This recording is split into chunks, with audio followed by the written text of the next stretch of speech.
à 80 ans. Et on lui rend aussi hommage à travers la revue de presse. Le son qui passe, eh bien, celui de Manu Dibango au saxophone. Et à l'occasion de ses 80 ans, il a un livre qui est sorti, Le saxophone sur le chemin de ma vie. Donc, je crois qu'on va se gaver des mots dans ce magnifique ouvrage paru à l'occasion justement des 80 ans de Manu Dibango. On en écoute un petit, oui, d'accord, juste un petit comme ça pour, de notre manière, lui souhaiter un joyeux anniversaire au grand Manu.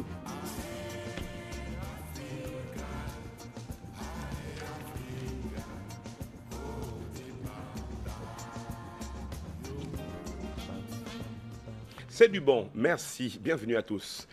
Jean-Jacques Zé, bonjour. Monsieur, bonjour et bonjour à tous les téléspectateurs. Comment allez-vous? Je crois que ça va bien. Vous mangez de bonnes choses, vous, hein, Jean-Jacques? Naturellement. Et c'est bien, hein? C'est bien, il faut manger que des bonnes choses.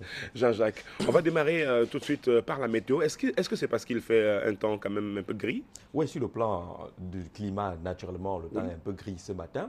Sur le plan de la météo politique, le temps est aussi gris à travers un procès initié par la presse depuis quelques jours contre le président Paul Biya. Il est accusé par la presse, on l'a lu hier, de n'avoir pas fait le déplacement d'Afrique du Sud pour accompagner Nelson Mandela dans cette grande cérémonie d'hommage organisée au Soccer City Stadium de Soweto. Est-ce que Paul Biya mérite finalement ce procès? C'est la grande interrogation offerte par le bi-hebdomadaire La Météo ce matin qui analyse un peu tout ce qui a été dit et qui comprend finalement qu'est-ce qui valait la peine de faire le déplacement de l'Afrique du Sud pour assister à ce qu'on a vu en Mondo Vision, une grande rencontre du m'as-tu vu, comme on le dit un peu au quartier, une rencontre de l'hypocrisie où les discours n'étaient pas fondamentalement ce qu'il fallait prononcer, où on notait justement que c'était une sorte de blasphème. Ce sont les expressions utilisées par le journal La Météo ce matin pour qualifier justement cette grand-messe qui a rassemblé quand même les grands leaders du monde entier autour de la dépouille de Nelson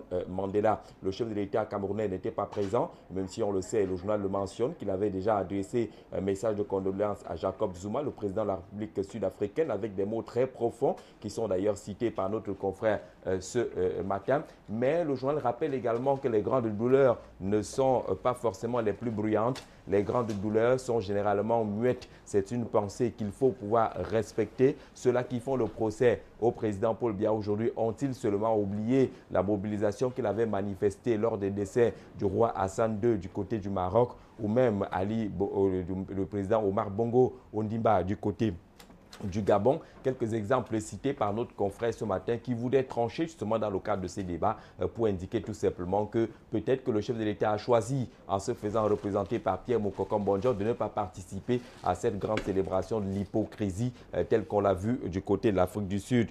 Le ventre de une, on va le dire ainsi, de La Météo ce matin est consacré à ce conseil de discipline qui est annoncé au sein du Rassemblement démocratique du peuple camerounais. En exclusivité d'ailleurs, le journal de Dieudonné Veng nous propose une liste des premières personnes, la première liste des personnes qui seraient concernées par ce conseil de discipline initié par le président Paul Biya, la commission qui a été mise sur pied, qui est pilotée par le Premier ministre Peter Mafani Moussongué, sénateur et chancelier, grand chancelier des ordres nationaux. Les activités vont commencer. Le journal essaye de comprendre le comment et le pourquoi de cette structure, même si elle est statutairement prévue par les textes du Rassemblement démocratique du peuple camerounais, mais dont le fonctionnement mérite quand même d'être suivi, avec une question fondamentale ce matin dans les colonnes de La Météo. Finalement, à qui la faute? Certainement, beaucoup de personnes vont être jugées sur les faits qui peuvent être qualifiés, comme le messager l'a dit hier, de rébellion ou d'irrespect des grandes instructions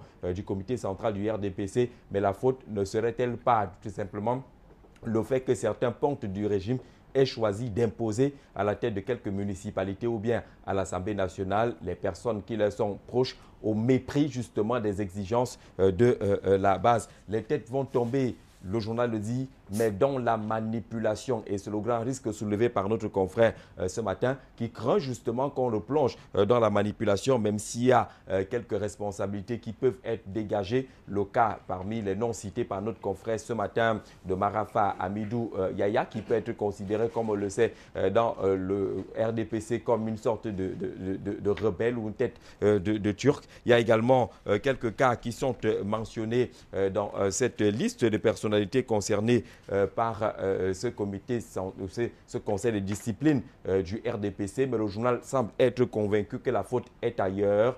Beaucoup de personnes qui sont des victimes risquent d'être jugées comme des coupables, alors que les coupables sont tapis du côté du comité central des pontes du régime qui ont voulu tout simplement faire imposer leur loi de ce côté-là. À lire absolument dans les colonnes de la météo ce matin, un dossier sur les secrétaires généraux du renouveau, ce que le président Paul Biya a déjà eu à désigner au secrétariat général de la présidence de la République. Ils sont bien nombreux.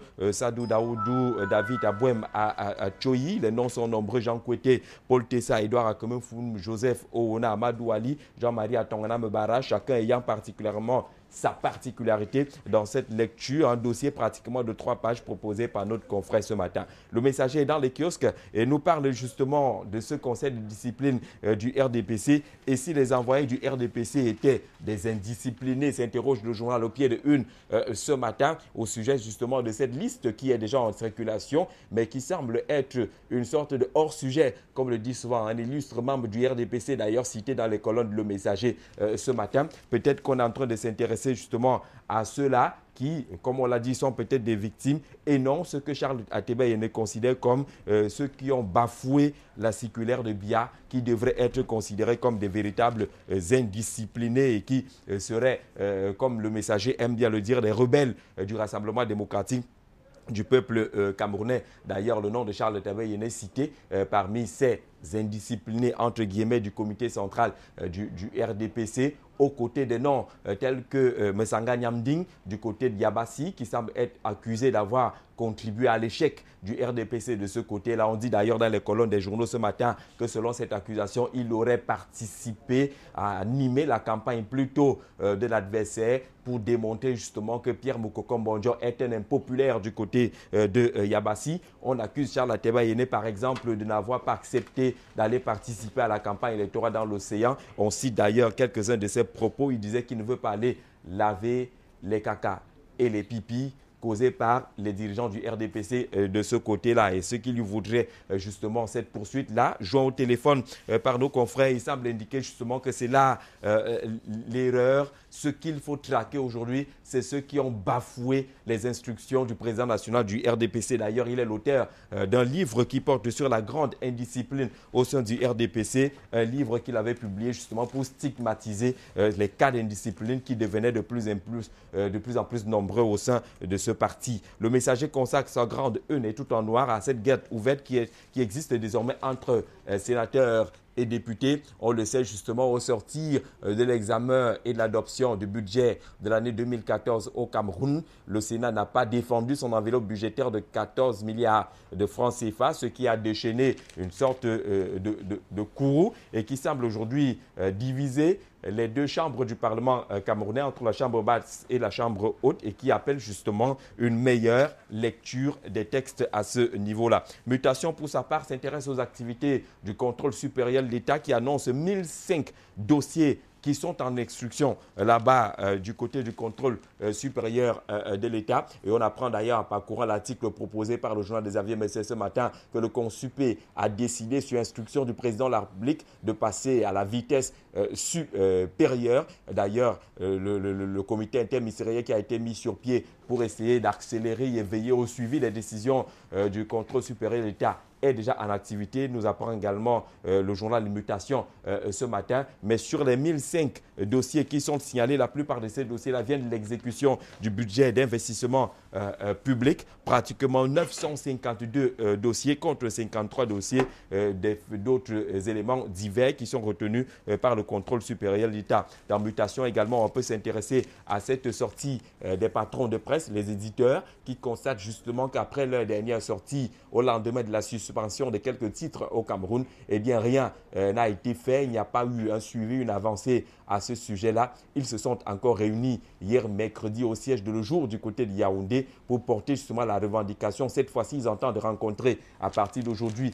le ministre du Travail et de la Sécurité sociale Grégoire Ouna pour porter justement les conséquences des décisions jugées légères du Conseil national de la communication qui portent atteinte et qui pourraient gravement toucher le secteur de l'emploi dans les milieux de la presse. La revendication avec une délégation va être portée au ministre du Travail et de la Sécurité sociale, tout comme ces éditeurs-là vont mettre en place une sorte de plateforme permanente de fonctionnement qui devra aider à porter la voix de la presse dans notre pays. Dans les kiosques également ce matin de week-enders, de post-weekenders, qui parlent encore de cette création du Conseil de discipline au sein du Rassemblement démocratique du peuple camerounais, le CPDM en anglais, pour essayer de voir un peu plus clair dans le cadre des cas d'indiscipline signalés lors du double scrutin du 30 septembre dernier, même si au sein du RDPC, on se défend de ne pas être un parti coupe-tête, tranche-tête, mais on essaie de mettre chacun devant ses responsabilités, peut-être pour mieux harmoniser. Les sanctions sont cependant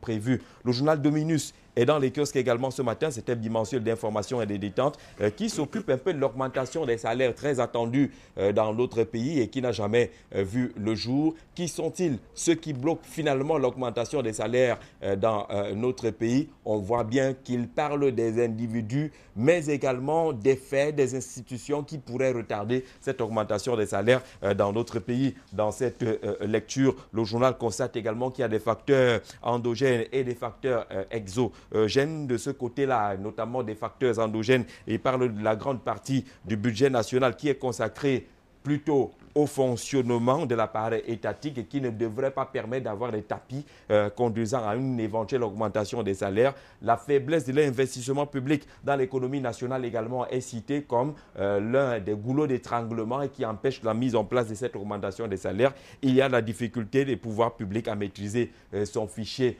solde. Ça, on le sait encore. Plusieurs faux fonctionnaires existent dans notre pays. Des opérations ont déjà permis de traquer certains de ces faux fonctionnaires. Il y a même des fonctionnaires qui ont déjà démissionné, mais dont les salaires sont toujours perçus. Beaucoup de faits qui ne permettent pas d'améliorer l'augmentation des salaires, étant donné que le fichier solde n'est pas du tout toiletté. Naturellement, il y a la reine-mère, la corruption qui est au cœur de toutes ces différentes difficultés qui sont à lire dans un dossier proposé par Dominus ce matin et qui s'occupe également de l'aspect artistique. On va boucler, Jason, c'est un peu l'air du temps. La voix du berger qui nous parle de la célébration, la fête de Noël, le 25 décembre prochain. Ce journal d'inspiration et d'inspiration chrétienne nous reparle justement de cette célébration Noël.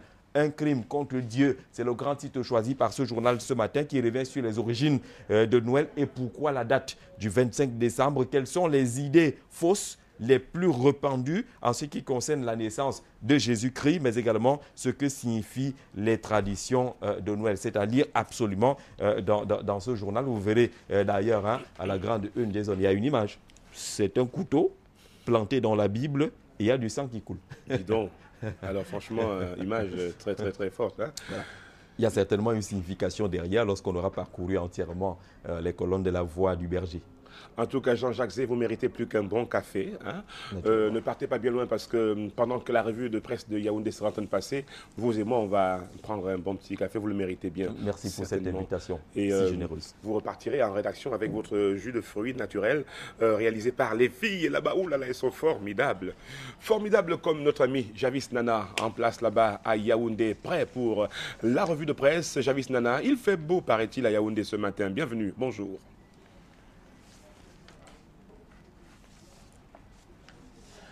Bonjour et merci de nous retrouver à Yaoundé pour cet instant marqué par justement la lecture transversale des parutions qui sont parvenues à notre rédaction pour cette journée de jeudi 12 décembre. Eh bien, que dit la presse? La une principale de Cameroun Tribune est consacrée à la clôture de la session à la fois parlementaire, donc on parle du Sénat et de l'Assemblée nationale. Le gouvernement a été interpellé pour la mise en œuvre de son programme économique et financier pour le compte de l'année budgétaire 2014. Le président du Sénat, Marcel Niat, a insisté sur ce que le gouvernement doit tout faire pour pouvoir améliorer les conditions de vie des populations.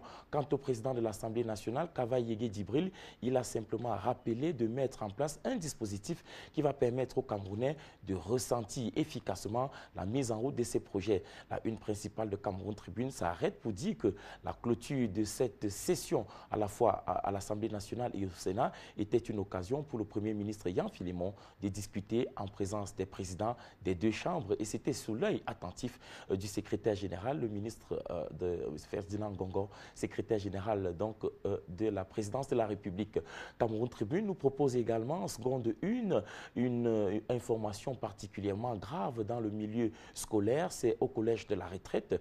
17 élèves ont été exclus après la tenue d'un conseil de discipline lundi dernier. Eh bien, après des enquêtes qui ont été menées au sein de l'établissement et même dans les quartiers environnants, eh bien, on s'est rendu compte que les élèves de classe de 3e, de seconde et de terminale consommaient ce qu'on appelle là-bas une drogue appelée Tramol. C'est un réseau qui était donc installé au sein de cet établissement, eh bien, en fonction et surtout en respect de l'application de l'article 36 du règlement intérieur. Eh bien, les 17 élèves ont été tout simplement exclus après avoir obtenu des lettres justement d'exclusion adressées à leurs parents.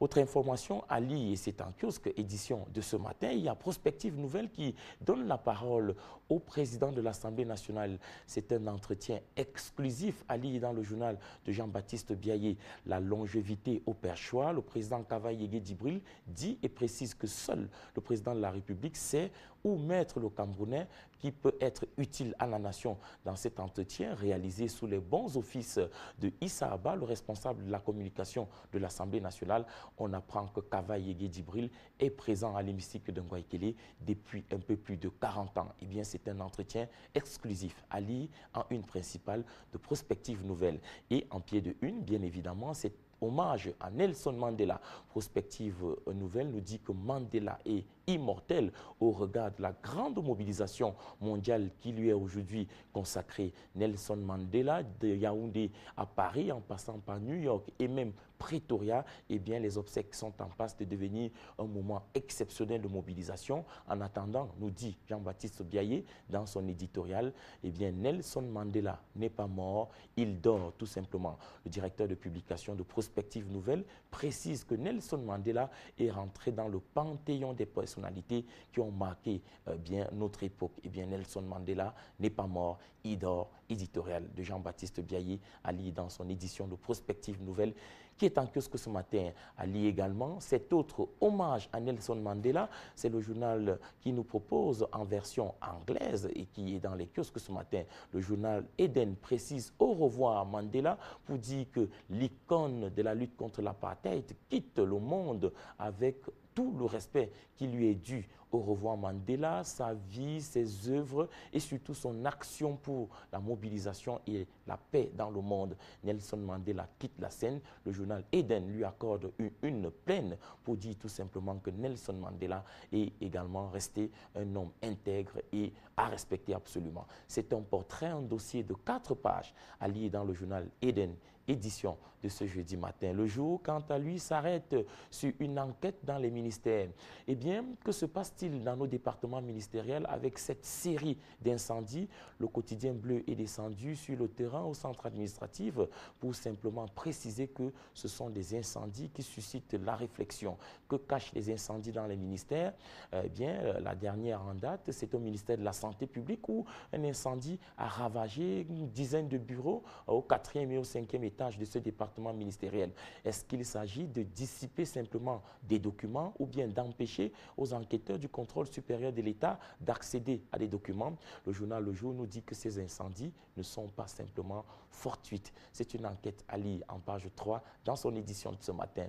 Eh bien, le quotidien bleu s'arrête également en seconde une bleue pour nous préciser que les patrons de presse se sont retrouvés hier ici à Yaoundé au siège du quotidien bleu Le Jour autour du directeur de publication Haman Mana. 24 directeurs de publication ont décidé de mettre en place une fédération pour pouvoir se mobiliser en ce qui concerne justement la distribution et le traitement salariaux. Eh bien, c'est une espèce de volte-face au monopole qui est ainsi imposé par notamment l'édition Messa Presse qui est le partenaire exclusif. Eh bien, les éditeurs de presse se mettent ensemble pour pouvoir se mobiliser et répondre efficacement. Eh bien, le quotidien de l'économie s'arrête justement sur cette question de la fédération des éditeurs de presse pour dire que le monopole doit s'achever et permettre permettre justement de revigorer ce secteur qui est en proie à un monopole dans lequel ils ne rentrent pas dans leurs frais. Et bien pour les chiffres, le quotidien de l'économie nous dit que quand on passe à Messa Presse pour vendre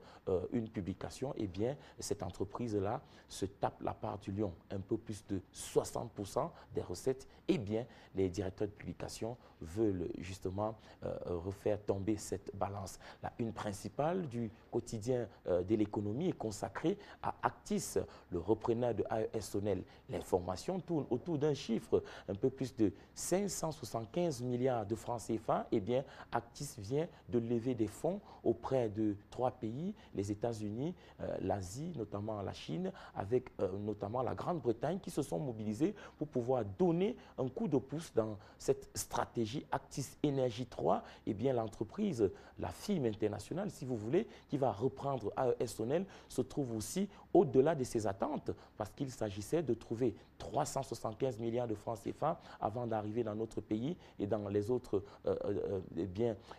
dans les autres investissements dans le monde. Actis arrive et le quotidien de l'économie nous dit que cet argent-là, 575 milliards de francs CFA, va permettre de remettre en place une stratégie de production et de distribution de l'énergie dans notre pays. C'est une enquête économique alliée à la une du quotidien de Thierry Ekouti.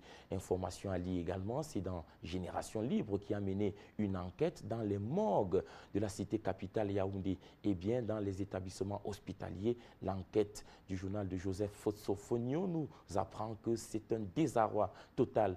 Coupure électrique, mauvais traitement de corps et mauvais service. Eh bien, ce tableau noir des morgues de Yaoundé est dressé en pied de une du journal Génération Libre. Et l'autre information qui est à lire entre les lignes de cette enquête, c'est qu'à Yaoundé, garder son corps dans une morgue et ressemble véritablement à un chemin de croix. Autre information à lire dans le journal Génération Libre, c'est autour notamment de la mobilisation autour du Cameroun pour l'emprunt obligataire. On parle de 50 milliards de francs CFA. C'est un emprunt qui va permettre aux marchés financiers qui vont soutenir les projets structurants de mettre en branle justement ces projets-là pour le cours de l'année 2014. Le ministère des Finances qui vient de lancer cet emprunt compte justement sur la mobilisation de ces fonds-là pour pouvoir donner un autre visage aux projets structurants. D'ailleurs, les marchés financiers, nous dit le journal, se portent bien et même dans la sous-région, s'il faut comparer avec le Tchad qui vient également d'en lancer un autre. Le Cameroun attend énormément de cet emprunt et cela permettra justement de voir plus clair dans les projets structurants. On peut lire également dans les kiosques le contrôleur qui lance son alerte autour de Boko Haram qui, selon le journal, aurait quitté la partie septentrionale pour se retrouver dans la région du nord-ouest. Acculé de toutes parts, la secte islamiste Boko Haram redescend sur le terrain du côté de Baoro, dans la région du nord-ouest. Et le journal de Jules Ferry Kamdem précise que sur le terrain, c'est une espèce de frénésie quand on sait que Boko Haram vient d'adresser des menaces aux principaux responsables administratifs dans la partie septentrionale de notre pays. Que vient faire la secte Boko Haram dans la région du nord-ouest, du côté des Baoro, meublée notamment par des populations Bororo? Eh bien, on craint le pire de ce côté-là et le contrôleur lance ainsi son alerte. Le contrôleur, pour ce qui est son portrait, dans son édition de ce jeudi, s'arrête sur le directeur général de l'ENAM, l'École nationale d'administration et de magistrature.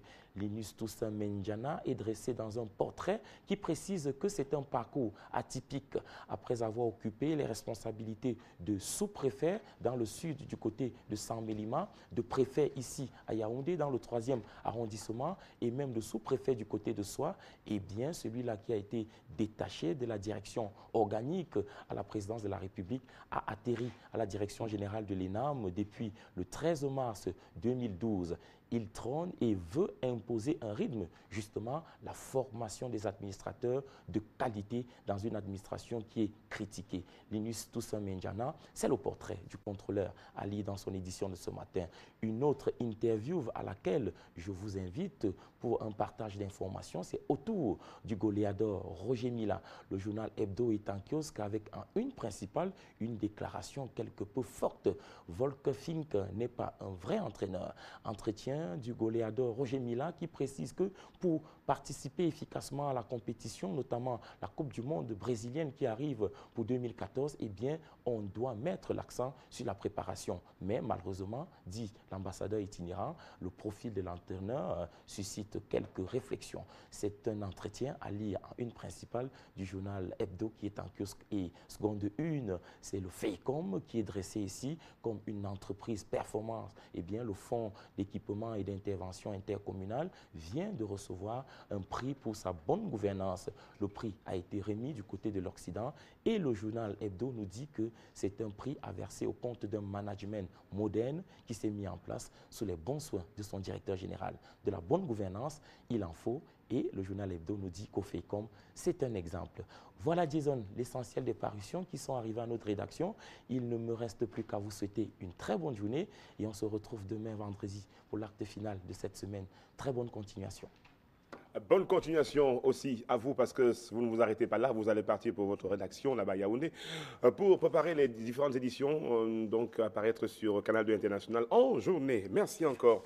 Canal Matin, nous rentrons ainsi dans la deuxième partie pour dire rapidement bonjour à Nadine Gachou. Vous êtes à Douala, vous nous regardez, Nadine Gachou. On vous salue. Alain Balma, vous êtes à Bertois. Bonjour. On salue le chef Tanier là-bas du côté de Mbopi, la brigade de Mbopi. Et on salue également le commandant de brigade là-bas, Monsieur Alemao.